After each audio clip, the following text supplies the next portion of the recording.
Wallis Simpson was the American woman who drove King Edward VIII to give up the British throne to marry her. Let's explore how their love story shook the monarchy and why she remains one of the most controversial figures of the 20th century. Wallis Warfield was born on June 19, 1896, in Blue Ridge Summit, Pennsylvania, a summer resort area in the foothills of the Appalachian Mountains. Her family was relatively modest compared to the Gilded Age titans of the time, but they still moved in respectable Southern social circles. Her father, Teakle Wallis Warfield, died of tuberculosis not long after Wallis was born, leaving her mother, Alice Montague, to raise her as a young widow with limited means. Alice received support from various relatives, especially her wealthy uncle, Solomon Davies Warfield. This family reliance on well-off relatives meant that Wallis learned early on about living in someone else's sphere, sometimes abiding by their rules or expectations just to get by. Alice taught her daughter the finer points of etiquette, grooming, and manners, essential tools for a woman aspiring to secure a good place in society. These lessons were especially crucial in an era where a woman's social standing was largely determined by her marriage and family connections. By her teenage years, she was enrolled in Oldfields School, Maryland's oldest girls' boarding school. She earned a reputation as a witty, clever young lady with a knack for forging friendships and navigating social hierarchies. Even then, schoolmates recalled her flair for style, pointing out how every detail, down to the tilt of her hat, seemed deliberately arranged. That meticulous attention to self-presentation would become a signature trait. By the late 1910s, with the World War I reshaping global politics and economies, the United States itself was changing. Women had begun stepping into more public roles, fueling discussions about rights and social freedoms. Wallis graduated from Oldfields in 1914, and around that time she embraced the spirit of modernity sweeping the country. She moved in circles that valued independence and personal flair, and she had little desire to be just another society belle waiting passively for a suitor. She admired women who took charge of their own destinies, at least as far as society would allow. Wallis's first marriage came in 1916 when she married Earl Winfield Spencer, Jr., a U.S. Navy pilot. He was daring, adventurous, and at first exciting to the young Wallis, who was searching for a taste of life beyond the conventional. But the marriage soon proved rocky. Spencer was reportedly prone to drinking and unpredictable behavior. The couple's life was punctuated by moves to different naval postings, including stints in China and the West Coast. By her own later accounts, this was a bleak period, and the relationship deteriorated quickly. Meanwhile, Hollywood was on the rise across America. The 1920s saw silent films evolving into talkies.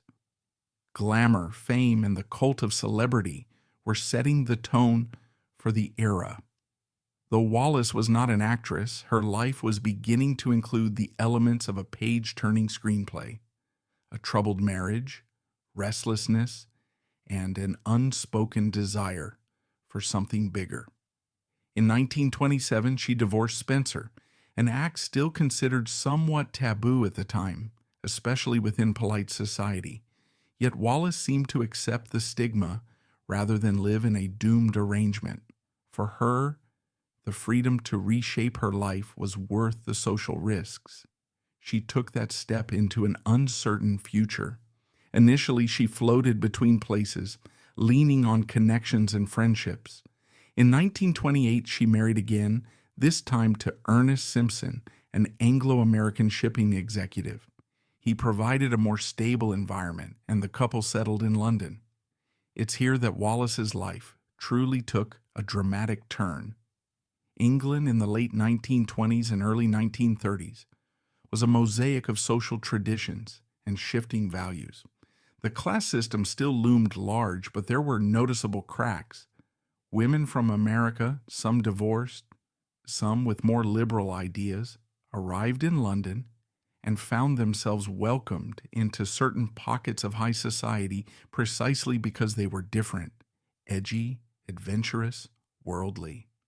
Wallis and Ernest joined that realm, mingling at dinner parties and social gatherings with aristocrats, exiled royals, and rising political figures. She quickly caught the notice of many, especially with her American accent and her way of commanding a conversation with wit and a touch of irreverence. Rumor has it that she often spoke her mind in a way that many British women of that class would have considered improper, yet ironically, this was part of her charm. She proved to be an expert conversationalist, adept at putting people at ease or surprising them with a pointed comment. Around 1931, through a friend, Wallis was introduced to Edward, then the Prince of Wales. He was heir to the British throne, known for his restlessness and a preference for a more modern, less constrained lifestyle. He had a string of romantic liaisons and was already stirring concerns within the royal household about his temperament. But he was also drawn to novelty, humor, and a certain warmth that his own upbringing lacked. Over time, Wallis found herself invited to intimate dinner parties at Fort Belvedere, Edward's country retreat. She learned to navigate the complexities of royal etiquette, though she'd later remark privately that she felt she was walking a tightrope, trying not to offend the elaborate protocols that surrounded the prince. Despite their different backgrounds, Edward and Wallis discovered a mutual fascination. A key turning point may have been Edward's need for emotional closeness. He felt stifled by court life, overshadowed by the forceful personalities of his parents, King George V and Queen Mary. Wallis, with her directness and her willingness to joke with him, gave him a sense of relief. Some accounts suggest that while other women in Edward's circle catered to him with reverence, Wallis treated him more like a friend, challenging him, bantering, and showing less deference. This stood out to a man who was used to people tiptoeing around his royal station. Initially, many doubted this friendship would go far. After all, Wallis was married, and Edward was not short of female companions. But as time passed, the prince's feelings for Wallis deepened. Even those within his family who were used to his romantic entanglements grew uneasy when they saw how attached he had become. By 1934, it was becoming clear that Edward's infatuation wasn't going away. When King George V died in January 1936, Edward ascended to the throne as King Edward VIII. Now the stakes were higher than ever.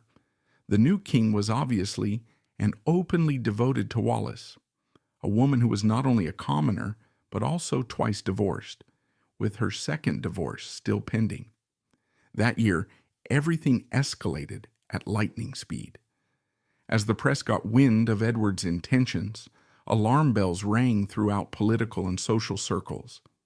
In Britain at the time, the monarch served as the supreme governor of the Church of England, which prohibited marriage to a divorced person with living former spouses.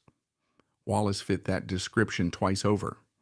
Most British newspapers adhered to a self-imposed code of silence at first, but the international press, particularly in the United States, ran bold headlines about the king's relationship with that American woman.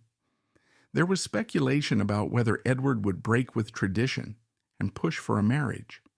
Some in the British establishment hoped it was all a passing infatuation, but behind the scenes, Edward was resolute. If he couldn't marry Wallis, he'd give up the throne. This led to the now infamous Abdication crisis of December 1936. Edward's speech, broadcast over the radio, stunned the world. I have found it impossible to carry the heavy burden of responsibility without the help and support of the woman I love. It was a dramatic, once-in-a-lifetime moment that many older listeners still remember. By the time the dust settled, Edward had ceased to be king, becoming the Duke of Windsor. Wallis, still finalizing her divorce from Ernest Simpson, found herself labeled an international pariah. She was blamed, rightly or wrongly, for causing a constitutional crisis that changed the course of the British monarchy. Royal watchers gossiped about her lack of aristocratic blood, her divorces, even bizarre rumors that she had practiced exotic arts learned during her time in China that held Edward under a spell. Historically, many have wondered, did Wallis truly desire Edward's abdication? Or was she simply caught in a tide that overwhelmed her? Evidence suggests it was a mix of both. Private letters indicate that she felt genuine affection for him, but also a rising sense of panic once it became clear he might relinquish the throne. She reportedly tried to call off the relationship at the 11th hour, fearing the catastrophic scandal. But Edward's determination was absolute. With the deed done, she had little choice but to stand by him as he began his life as the Duke of Windsor in exile. In June 1937, Wallis and Edward married in a private ceremony at the Château de Condé in France. The rest of their lives would be marked by a kind of nomadic aristocracy, living mainly in France, traveling widely, and occasionally returning to Britain, though they never regained acceptance into the heart of the royal family. The new Duchess of Windsor, as she was styled, faced intense social ostracism. King George VI, Edward's younger brother, denied her the status of Her Royal Highness, fueling ongoing resentment. The British public, generally protective of the monarchy, saw her as the ultimate outsider who robbed them of a king. Even Winston Churchill, who had once shown some sympathy, had to distance himself politically. This climate left Wallis and Edward somewhat adrift. They became global celebrities, attending exclusive parties, mingling with the likes of Coco Chanel, Winston Churchill, and other luminaries of the era. They had acquaintances in Hollywood too, though the Duke and Duchess never took on the full glamour of the film industry.